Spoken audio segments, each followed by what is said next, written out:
Why do you say it's a professional life? It is not this. Everywhere it is the same human mind that is working. And many people start worrying. The person has that experience, this person has this experience. I don't have any experience. But nowadays I don't fight with my husband. Be happy that you are moving from the Sthula to Sukshma. All the Mula mantras will come back to this at one stage. Then the Guru will tell you, drop all the mantras you have done. That was the worst day in my life. Internally, what you become is something amazing which people cannot understand. So don't try to convince them. Why? Tell me, why do you want to convince them? Now you have a beautiful map and guidelines. At what kilometer you are traveling, which are the handposts, which kilometer you are in, at what speed you are in. Everything is made very clear to you. You will understand whether you are in the Sthula or Sukshma or Para.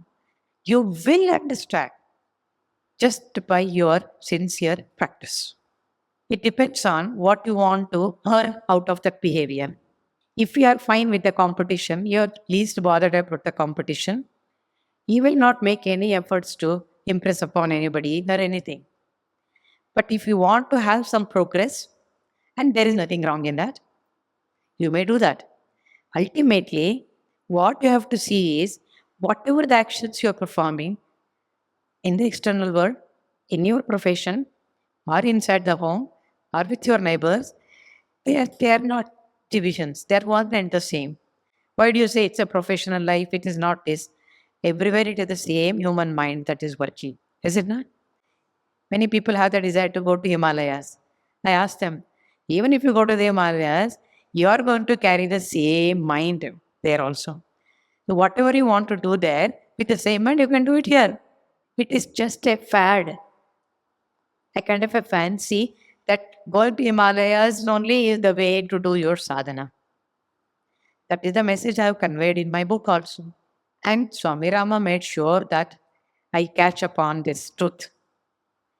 So he never encouraged me to go through any hardships and then do any sadhana. He was practically angry with me when I went to that, farmhouse and then tried to do that the Soundarya Lahari practice. No doubt, the result was remarkable that I had the vision of the Kundalini Devi. Again, that is because of the grace of the masters, it happens. Not that we deserve, I mean, we may deserve, not that we made it happen. ऐसा कुछ भी नहीं है. Whatever experiences, spiritual experiences you go through, don't get into this mode of understanding that because of your hard work and practice, you could get that experience. No way. No way.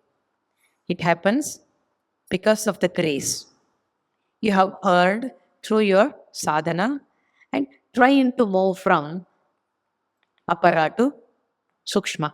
So they want to help you. They want to support you. They want to give you that inner confidence that you're doing good in your sadhana. So they project those experiences on you out of great compassion and love so that you hold on to those experiences and move on with confidence, inner experience. That is the only value I attach to these experiences. And many people start worrying. The person has that experience, this person has this experience. I don't have any experience. That means I'm not doing my sadhana. Oh, my dear, I'm trying to tell you that all these practices are meant to come to a stage where there are no experiences. But then, if you don't have experiences, you are blessed. What is an experience, you tell me? How do you define an experience? You talk so big about these experiences. Bhagavati Sakshatkar hogi. Even my so-called experiences that I have shared with you, they are experiences. You can attach the word divine. But experiences are experiences. What do I mean by that? Any experience is within the mind field. Can you see this? Here you are trying to do a practice to go beyond the mind. So how can these experiences be very great when it is within the mind field and the material world?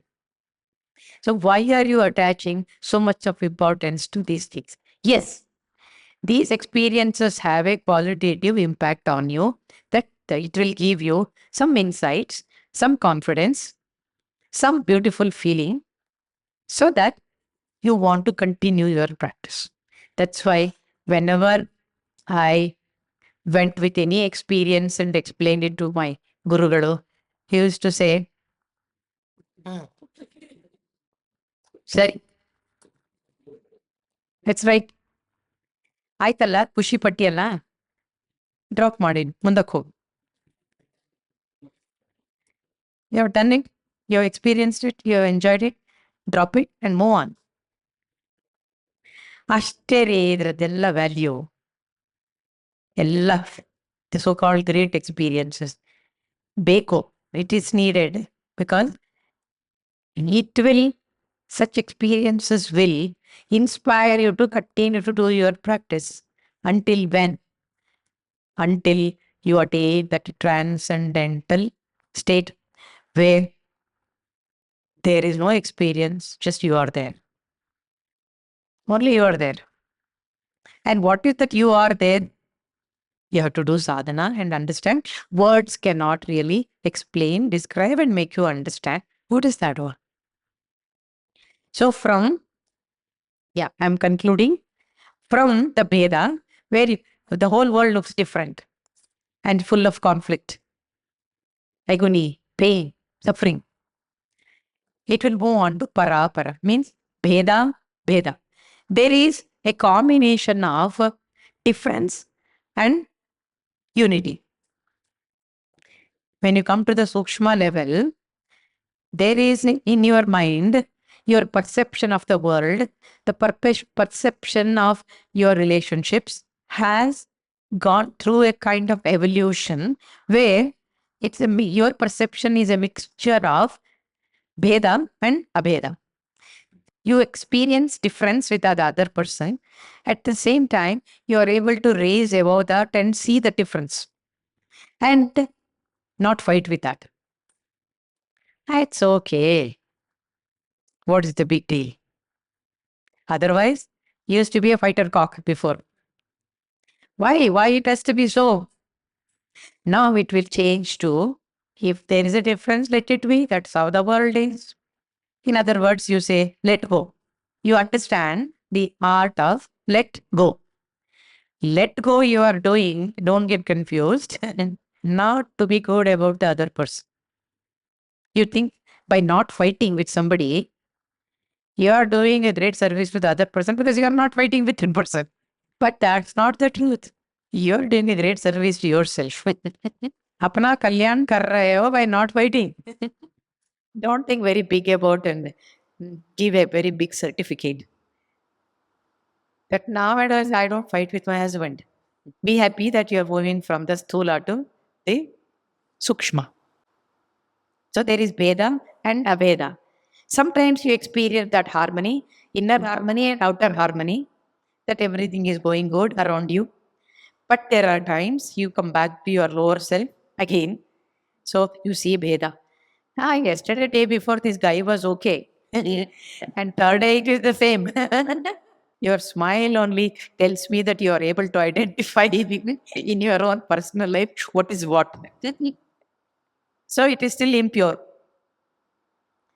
It's partly pure. It's not as bad as the first stage, where it is always difference. Sometimes you get some neighbors, without fighting with you, they will not sleep. They always see difference only. And sometimes such a character within the house. You cannot do anything about that person who is in Bheda. You have to understand this. And you are also in Bheda. So one Bheda is like a war with the other Bheda. Now you remove this Bheda, which is you, and this becomes, it loses its power of existence. That's why they get irritated initially. Initially, that expected reaction is not coming from the other person. So that you can continue the fight. Masala add karte raho. Nahi hota hai. That's why I said the in-between stage is very difficult to go through. People have already branded you as something. Now you are becoming different. They are not able to accept. They are not able to understand what you are. And that leads to irritation. Irritation leads to a lot of reactions. Then keep chanting the mantra inside Shanti, Shanti, Shanti. Then don't say, I thought Shanti is the name of a girl. I never thought it is a quality. Like our Gauri Shakti. He said, what is Sri Vidya? Sri Vidya, I thought it's a name kept by girls. He said, I appreciate his honesty. So Shanti, Shanti means it's a beautiful state of your mind to begin with until you touch upon the experience of what is consciousness. Then you move on to the third stage. How? Remember the connecting link by chanting Mantra Purusha or Matrika Chakra. Don't forget that. You are very chanting every day. If you can do Trikala 3 times or 4 times, not the Mula Mantra. Drop this fascination for your Mula Mantra. Because all the Mula Mantras will come back to this at one stage.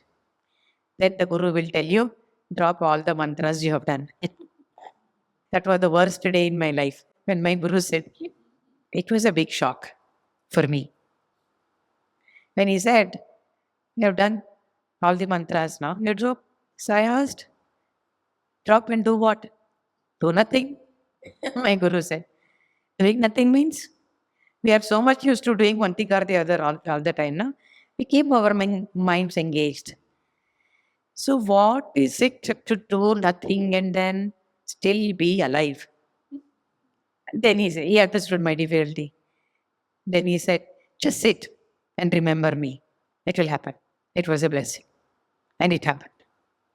Then you have attained the para level where you can handle all your emotions, all your thought processes, so much refined that any negative thought or emotion is coming at 10 kilometers away, you are able to see it. And when it comes here near you, you just do this. And it's not there. That is the reflective quality of your consciousness. That all your chakras are illumined to the highest level. And when you close your eyes, it's only the light and light and light and nothing else. And that is called in Sri Vidya one vikalpa. Means only one thought process. From hundreds and thousands of apara, parapara, conflicting ideas, emotions, thought process, whatnot, then you land on to just one thought process, which is called one vikalpa or Shuddha vikalpa. What is that Shuddha vikalpa? You are always in the state of the divine. And there is nothing other than divine. But you will be normally performing your activities, your life will go on as it is. There is no loud changes in you, and there is no need also. But internally, what you become is something amazing which people cannot understand. So don't try to convince them. Why? Tell me, why do you want to convince them? You want a certificate from them that you are a spiritual person? Okay, even if they give the certificate, what happens after that? It is the same activity you have to do, same practice you have to do. So many people ask, what happens after enlightenment? Huh? It's a genuine question. Then one Buddhist monk answers, I get up at Brahmi Muhurt the same way. I do my practice. I go to the wood, cut the woods, and then bring it back. I cook my food. I eat my food. I relate with people who come to meet me. Externally, nothing has changed.